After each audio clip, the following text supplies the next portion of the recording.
Selamat pagi, perkenalkan nama saya Andre Washington Hasiholan, Sarjana Hukum Magister Hukum. Saya menempuh perkuliahan Sarjana Hukum di Universitas Kristen Indonesia dan Magister Hukum di Universitas Kristen Indonesia. Pada saat ini, saya aktif menjadi dosen pengajar di Fakultas Hukum Universitas Kristen Indonesia, program studi Sarjana Hukum, dan program kekhususan saya ada di dalam home base hukum pidana.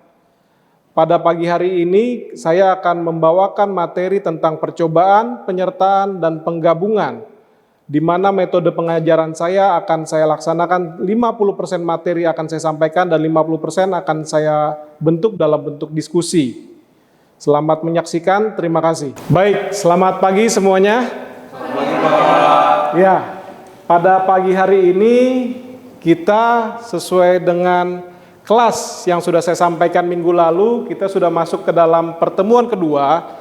RPS yang sudah saya bagikan dibaca tidak? Dibaca ya. Jadi pada hari ini di mata kuliah percobaan, penyertaan, dan penggabungan, kita akan membahas tentang materi pertama, tentang percobaan tindak pidana atau pogging. Di sini kalau kita berbicara tentang percobaan tindak pidana, ada nggak yang bisa menjelaskan apa sih itu percobaan? Coba saudara, gimana? Maaf Pak, saya belum mengerti. Oke, itu baik. Biar kita bahas ya pada hari ini ya. Kita masuk ke dalam agenda pertemuan kita pada hari ini. Agenda pertemuan kedua, pembelajarannya, topik yang akan kita bahas pada pagi hari ini adalah pengertian percobaan atau pogging. Dasar hukumnya yang diambil dalam pasal 17 KUHP 2023, ingat teman-temannya kita sudah memakai KUHP baru. Kita akan membahas tentang 4 analisis unsur percobaan. Yang terakhir kita akan membahas tentang analisis kasus nyatanya, jadi kita pasti akan studi kasus langsungnya. Targetnya dari pembelajaran hari ini, biar teman-teman itu mampu menjelaskan 4 unsur konstitutif percobaan secara doktrinal. Yang kedua, mampu membedakan batas krusial antara tahap persiapan versus pelaksanaan. Yang terakhir, terampil menganalisis kasus nyata berdasarkan pasal 17 Undang-Undang Nomor 1 Tahun 2023. Sambil berjalan nanti materi, teman-teman kalau ada yang mau dipertanyakan, silakan langsung dipertanyakan. Ya, jadi kita masuk, apa sih itu percobaan? Pastikan teman-teman sering mendengar ya, ada tindak pidana percobaan pembunuhan, percobaan pencurian, atau lain sebagainya ya. Jadi kita kalau membahas tentang percobaan atau pogging, di dalam KUHP sendiri itu tidak ada pengertian yang eksplisit langsung yang tertuang dalam undang-undang. Tidak ada definisi eksplisit mengenai terminologi percobaan dalam batang tubuh undang-undang. Lalu di dalam Undang-Undang Nomor 1 Tahun 2023, di dalamnya memberikan pengaturan secara spesifik ya, yang tertuang dalam pasal 17 Undang-Undang Nomor 1 Tahun 2023 tentang percobaan. Di sini saya highlight, fokusnya itu percobaan itu permulaan kejahatan yang belum selesai. Ya, sama-sama kita bahas tentang pasalnya. Teman-teman di sini sesuai dengan kesepakatan di mata kuliah ini saya mewajibkan teman-teman untuk membawa KUHP nomor 1 tahun 2023 biar kita berdiskusinya enak. Tapi dalam hal ini saya sudah menyiapkan dalam slide biar kita bisa sama-sama membaca pasal 17 Undang-Undang Nomor 1 tahun 2023 tentang rumusan percobaan. Untuk ayat 1, saudara bisa bantu membaca saya? Silakan. Baik Pak, ayat 1, percobaan melakukan tindak pidana terjadi jika niat pelaku telah nyata dari adanya permulaan pelaksanaan dari tindak pidana yang dituju, tetapi pelaksanaannya tidak selesai, tidak mencapai hasil, atau tidak menimbulkan akibat yang dilarang, bukan karena semata-mata atas kehendaknya sendiri. Oke, di sini saudara-saudara bisa melihat semuanya ya. Ada titik-titik poin-poin penting yang sudah saya garis bawahi atau saya tandai warna merah. Percobaan melakukan tindak pidana terjadi jika ada niat pelaku. Nah, di sini saya garis bawahi, harus ada niat. Tadi kita berbicara percobaan itu merupakan tindak pidana, ya. Jadi pelaku ini harus punya niat terlebih dahulu untuk melakukan tindak pidananya. Bukan secara spontan. Jadi secara niat dia sudah bisa dibuktikan bahwa dia mempunyai niatan untuk melakukan tindak pidana. Lalu selanjutnya telah nyata dari adanya permulaan pelaksanaan. Ya. Permulaan pelaksanaan ini bisa timbul jadi sudah mulai dieksekusi. Contohnya di sini dia sudah punya niat untuk melakukan tindak pidana pencurian. Di mana ada permulaan pelaksanaannya di sini? Ada yang bisa jawab? Mungkin permulaan pelaksanaan yang dikatakan di dalam pasal ini, nanti kita akan bahas lebih dalam itu, dia mulai mempersiapkan linggis. Ya, dia sudah mulai mempersiapkan linggis. Dia sudah mulai menggambar rumah-rumah mana yang bisa dimasuki atau rumah-rumah mana yang mempunyai harta benda yang ingin dituju oleh dia. Permulaan pelaksanaan dari tindak pidana dituju, tetapi pelaksanaannya tidak selesai. Di sini garis bawahnya untuk kita mengerti apa itu percobaan. Ya, tidak selesainya ini, jadi dia sudah, tadi dia pertama saya jelaskan niatnya untuk melakukan tindak pidana pencurian. Adanya permulaan pelaksanaannya dia sudah mempersiapkan linggis. Dia lalu sudah menggambar mana rumah-rumah yang akan dituju untuk melakukan tindak pidananya. Namun pelaksanaannya tidak selesai. Mungkin dia sudah masuk ke pekarangan ataupun dia sudah mulai mencongkel jendela-jendela yang akan dicuri, ya. Tidak mencapai hasil atau tidak menimbulkan akibat yang dilarang bukan karena semata-mata atas kehendaknya sendiri. Maksudnya bukan karena semata-mata atas kehendaknya sendiri di sini. Maksudnya dia bukan tiba-tiba sudah pegang linggis, nggak jadi deh, saya nggak akan jadi curi. Itu bukan percobaan tindak pidana. Tapi dikatakan bukan karena semata-mata atas kehendaknya sendiri, di sini ada intervensi dari luar. Jadi mungkin ada yang meneriaki dia, entah yang punya rumah atau satpam atau yang lain-lain, ya. Atau ada warga yang sedang siskamling berputar mengetuk-ngetukkan palu dan terlihat oleh warga tersebut bahwa ada rumah yang akan dicongkel. Dan pada akhirnya si X tadi itu tidak jadi melakukan tindak pidana yang sudah diniatkan dari awalnya. Itu maksudnya bukan karena semata-mata kehendaknya sendiri. Tolong bantu yang kedua ayat 2-nya dibacakan. Baik, Pak. Permulaan pelaksanaan sebagaimana dimaksud pada ayat 1 terjadi jika A. Perbuatan yang dilakukan itu diniatkan atau ditujukan untuk terjadinya tindak pidana, dan B. Perbuatan yang dilakukan langsung berpotensi menimbulkan tindak pidana yang dituju. Nah, itu merupakan pasal 17 Undang-Undang Nomor 1 Tahun 2023-nya. Nah, di sini kita akan membahas tentang ketentuan pidana bagi pelaku percobaannya. Ya. Ketentuannya ada di dalam ayat 3, 4 dan 5. Ketentuan tindak pidananya yang pertama kita bisa lihat di sini, tindak pidana biasa. Ya. Sanksi pidana percobaannya maksimum 2/3 dari ancaman pidana pokok yang dituju. Contohnya, kalau kita melakukan tindak pidana pencurian, kalau itu hanya sampai ke percobaan, pidananya hanya dikenakan 2/3-nya saja. Ya. Ketentuan yang kedua ada pidana mati atau penjara seumur hidup. Kalau itu terbukti merupakan tindak pidana percobaan terhadap tindak pidana yang sanksinya akan pidana mati atau penjara seumur hidup, sanksinya maksimum pidana penjara 15 tahun. Yang terakhir, ayat 5-nya menyatakan bahwa pidana tambahan itu sama dengan ketentuan pidana tambahan atau delik pokok. Nah, teman-teman semua, kita masuk ke dalam sifat percobaan, ya. Di sini kita harus melihat bahwa percobaan itu sendiri bukan delik tersendiri, bukan tindak pidana itu sendiri, melainkan perluasan dari kalimat atau pengertian tentang delik. Ya. Yang kedua, bahwa dilarang dan diancam oleh undang-undang sebagai perbuatan terlarang. Yang ketiga itu melanggar atau membahayakan kepentingan hukum yang dilindungi. Tapi sebelum kita mengerti apa itu percobaan dan kita memutuskan bahwa itu merupakan tindak pidana percobaan, kita harus mengerti dulu kapan tindak pidananya atau deliknya itu selesai. Ya. Di sini dibedakan menjadi dua delik. Yang pertama adalah delik formil.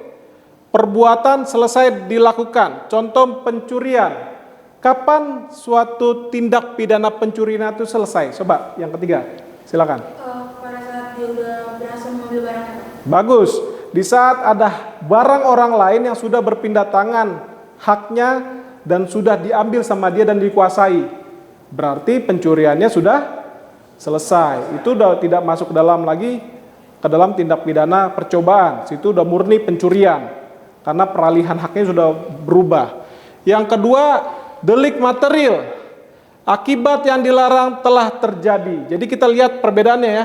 Yang pertama itu perbuatannya sudah selesai, yang kedua ini akibatnya telah terjadi. Contohnya di sini pembunuhan. Coba saudara bisa menyampaikan kalau yang dikatakan pembunuhan itu seperti apa?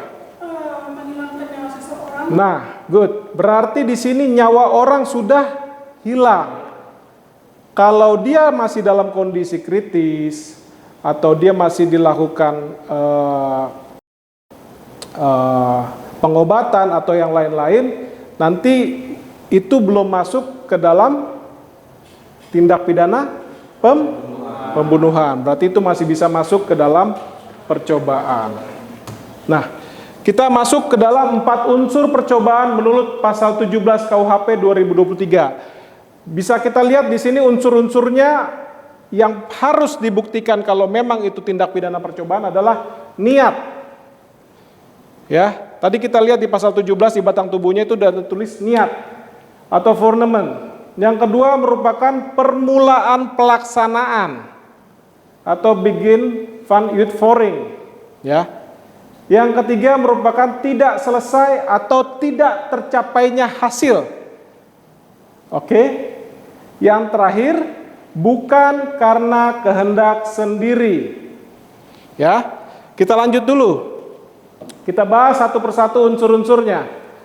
Di sini telah dituangkan dalam pasal 17 ayat 1 Undang-Undang Nomor 1 Tahun 2003 tentang adanya niat atau foreman. Niat di sini saya sampaikan ada pandangan dari Mulyatno. Niat harus nyata dari permulaan pelaksanaan. Ya. Niat yang masih bersifat batiniah atau innerlik saja tidak dapat dipidana. Relevansi hukum pidana muncul saat niat tersebut termanifestasi dalam tindakan nyata yang mendekati delik. Saya sambung dengan pandangan dari Simons, niat didefinisikan sebagai kehendak pasti untuk mencapai hasil yang dilarang oleh undang-undang. Fokus utama adalah pada kepastian kehendak pelaku untuk mewujudkan tindak pidana yang dituju. Jadi teman-teman di sini harus kita mengerti ya. Kita berpikir untuk melakukan suatu tindak pidana. Ya, kita merancang sebuah rencana untuk melakukan tindak pidana. Namun kalau kita hanya berpikir tapi baru kita merancang suatu rencana untuk melakukan tindak pidana, kita tidak bisa diberikan sanksi terhadap pemikiran atau niat kita tersebut. Niat itu harus mulai sudah kita tunjukkan dalam bentuk persiapan atau permulaan. Jadi sudah mulai termanifestasi. Contohnya tadi, kalau kita berniat untuk melakukan tindak pidana pencurian, kita udah mulai siapin linggis, kita udah siap muter-muter untuk mencari mana rumah yang akan kita bobol dan lain-lain. Misalnya kita tadi, kalau contoh berikutnya, kita mempunyai rencana untuk menghabisi nyawa orang lain atau menghilangkan nyawa orang lain. Niatnya kita belum bisa dipidana, tapi kita di saat kita sudah mempersiapkan, contoh kita sudah memberi racun, ya, kita membeli racun, kita sudah mempersiapkan di mana nanti saya akan bertemu dan menyampaikan racun ini kepada dia, pakai media apa, nanti saya mau meracuni dia apa, lewat minuman atau makanan. Nah, di situ baru kita lihat niat itu sudah mulai termanifestasi. Kita lihat di unsur yang kedua itu permulaan pelaksanaan. Dasar hukumnya ini di pasal 17 ayat 1 dan 2. Di sini ada 3 yang akan kita bahas teorinya. Yang pertama teori subobjektif dari ahlinya itu Zeven Bergen. Beliau membahas tentang perbuatan bersifat melawan hukum dan membahayakan kepentingan hukum secara langsung. Ini kalau kita lihat dari teori objektif. Kalau kita lihat dari teori subjektif, ini dari Van Hemel, menitik beratkan pada niat jahat yang sudah nyata dan tidak diragukan lagi dari perbuatannya. Ya. Teori yang terakhir kita akan membahas tentang teori temporal spasial yang dibahas oleh Jan Remeling. Terdapat hubungan yang sangat erat baik dari segi waktu maupun tempat dengan delik yang dituju. Jadi bisa jadi persiapan itu bukan berarti garis langsung sebagai pelaksanaan. Unsur yang ketiga tidak selesai atau tidak tercapai hasil. Nah, di sini kita membahas dari pasal 17 ayat 2-nya. Yang pertama itu adalah percobaan terhenti, teman-teman. Pelaku belum melakukan semua perbuatan yang diperlukan untuk menyelesaikan delik. Perbuatan terputus di tengah jalan. Di sini saya kasih contoh, baru saja hendak memukul korban, ya. Berarti ini tindak pidana yang diinginkan adalah penganiayaan atau pembunuhan. Baru saja hendak memukul korban, tangan pelaku sudah dipegang erat oleh orang lain atau ditangkap, ya. Yang kedua ini percobaan selesai. Jadi tadi ada yang pertama adalah percobaan terhenti, yang kedua ini percobaan selesai. Pelaku telah melakukan seluruh rangkaian perbuatan yang diniatkan, namun akibat yang dilarang undang-undang tidak timbul. Di sini saya kasih contoh, pelaku sudah menarik pelatuk dan menembak ke arah korban, tetapi peluru meleset. Mungkin di sini dia sudah mempersiapkan niat dia untuk menghabisi nyawa seseorang. Dia sudah mengambil permulaannya dengan mempersiapkan pistol, tapi karena di sini mungkin dia belum pernah menggunakan pistol, dia keker, dieksekusi, tapi meleset. Jadi semua tindakannya sudah selesai, tapi tidak terjadinya penghilangan nyawa orang lain itu semata-mata bukan karena dia tidak bisa, tapi memang karena pada saat pelaku sudah menarik pelatuk dan menembak ke arah korban, pelurunya meleset. Di situ kita masuk ke percobaan pembunuhan. Nah, ini yang merupakan unsur yang terakhir, bukan karena kehendak sendiri. Nah, di sini teman-teman bisa melihat nih, ada dalam percobaan itu bisa ada yang dipidana, ada yang bisa bebas. Jadi yang dikatakan bukan karena kehendak sendiri itu kita punya dasar hukumnya di pasal 17 dan juga di pasal 18 Undang-Undang Nomor 1 Tahun 2023. Yang dipidana itu yang saya mau lanjut tapi tidak bisa. Nah, dia mau melakukan tindak pidananya tapi tidak bisa. Terdapat halangan dari luar yang menghentikan niat pelaku. Ini dikategorikan sebagai percobaan.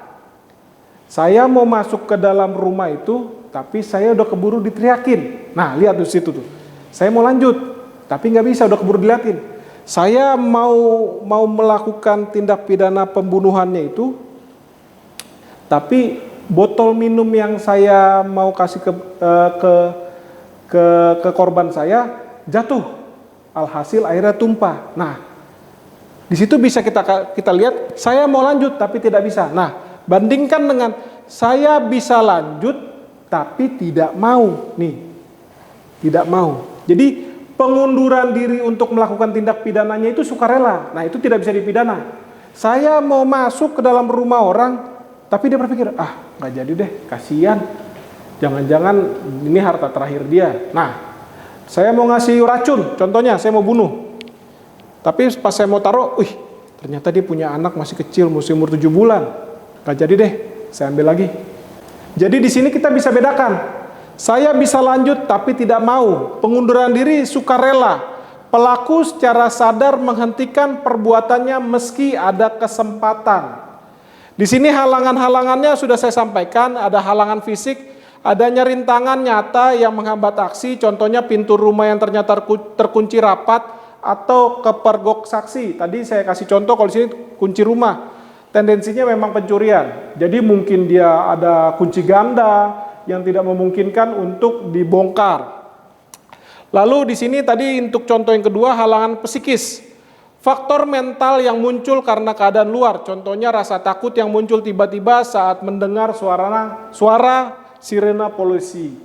Nah, kita itu merupakan 4 dasar tadi prinsip-prinsipnya yang kalian bisa mengerti tentang percobaan. Nah, di sini kita uji pemahaman saudara-saudara semua dari yang tadi materi yang kita bahas. Di sini saya sudah mempersiapkan studi kasusnya. Di sini seperti yang tadi kita bahas tadi, ada orang yang mau melakukan pencurian. Di sini dia sudah bawa linggis, dia sudah pakai masker, Nah, di sini ada studi kasus. Anto berniat mencuri rumah mewah milik Pak Budi. Anto sudah membawa linggis, ia memanjat pagar. Kita lihat, membawa linggis sudah disiapin. Sudah memanjat, sudah dimanifestasikan niatnya, ya. Lalu mendekati jendela samping. Saat Anto baru saja menempelkan linggis ke celah jendela, nih, sudah mulai dia memanifestasikan apa tindak pidana yang diniatkan dari awalnya, ya. Dan mulai menekan, namun jendela belum terbuka. Tiba-tiba lampu taman menyala dan satpam berteriak adanya pembatalan dari luar, bukan dia yang nggak jadi melakukan tindak pidana pencuriannya. Ya, Anto panik dan melarikan diri, namun tertangkap warga di ujung jalan. Di sini saya mempersiapkan pembahasannya. Fakta-faktanya sudah teruji, sudah tersedia. Di sini unsur yang pertama, niatnya. Kita lihat, Anto berniat mencuri di rumah mewah milik Pak Buni. Anto sudah membawa linggis sebagai alat pembantu dan kejahatannya sudah terbukti. Niatnya sudah ada, sudah nyata, memenuhi kriteria pasal 17 ayat 1, sesuai pandangan Mulyatno. Niat menjadi relevan secara hukum karena telah diwujudkan dalam permulaan pelaksanaan, bukan sekedar batin. Jadi bukan sekedar niat di angan-angan, dia sudah mulai melakukannya. Permulaan pelaksanaan, dia sudah membawa linggis. Kalau bawa linggis saja nggak masalah, tapi dia sudah memanjat pagar, awal pelaksanaannya. Setelah itu, setelah dia meloncat pagar, dia sudah mulai mencongkel jendela. Tindakan mencongkel atau menekan jendela langsung berpotensi menimbulkan tindak pidana pencurian. Ya, menggunakan teori objektif, perbuatan tersebut secara nyata membahayakan kepentingan hukum, yaitu properti Pak Budi secara langsung. Ya, unsur yang ketiga, tidak selesai. Anto belum berhasil masuk ke rumah, barang milik Pak Budi belum sempat diambil atau berpindah tangan. Incomplete crime merupakan delik yang tidak selesai. Delik pencurian belum mencapai tahap consumatio, selesai sempurna, ya. Di sini sesuai dengan pasal 17 ayat 2 huruf B Undang-Undang Nomor 1 tahun 2023. Unsur yang keempat, bukan kehendak sendiri. Anto berhenti beraksi, lampu taman menyala dan satpam berteriak.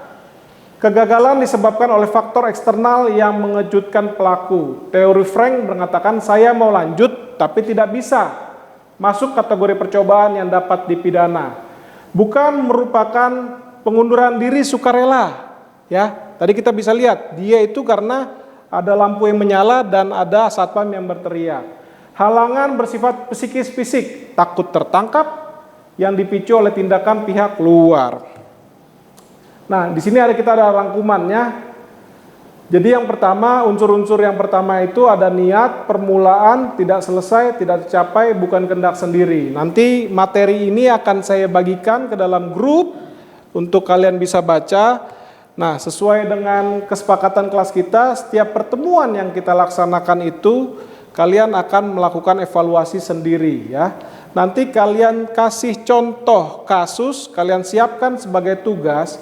Pilih salah satu kasus yang bisa kalian uji menggunakan unsur-unsur ini. Nanti kalian kerjakan, kalian buktikan contoh kasusnya sendiri dalam tugas.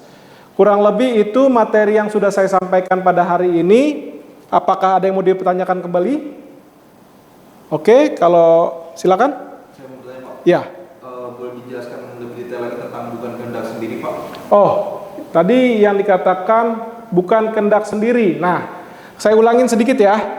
Dikatakan bukan kehendak sendiri. Kegagalan disebabkan oleh halangan eksternal di luar kontrol pelaku. Jadi gini, saya kasih analoginya. Tadi kita katakan bahwa Anto akan melakukan pencurian ke rumah Pak Budi. Dikatakan bukan kehendak sendiri bahwa Anto tetap ingin melakukan tindak pidana pencurian terhadap rumah Pak Budi. Gagalnya atau tidak terjadinya tindak pidana itu karena Anto itu mendengar ada satpam yang berteriak dan lampu yang menyala. Ya, bukan karena Anto tiba-tiba saat mencongkel jendela rumah Pak Budi, dia punya sadar, wah, gak jadi deh, saya takut ketangkap polisi, saya takut ketangkap warga atau satpam. Atau yang kedua, aduh, kok jendelanya nggak berhasil tercongkel-congkel ya? Nah, itu ada tadi yang saya katakan ada kedua kemungkinannya, ada psikis atau fisik. Jadi yang dikatakan bukan kehendak sendiri, ini tindak pidananya tetap ingin dilaksanakan, tapi gagalnya tindak pidana tersebut terlaksana karena ada intervensi dari luar. Kurang lebih seperti itu. Baik, terima kasih. Ya. Apa ada yang mau ditanya lagi? Cukup? Cukup. Oke, saya rasa kelas akan selesai. Sampai jumpa di pertemuan selanjutnya yang akan kita membahas tentang penyertaan, dynaming dan bentuk-bentuknya. Terima kasih, sampai jumpa di lain waktu.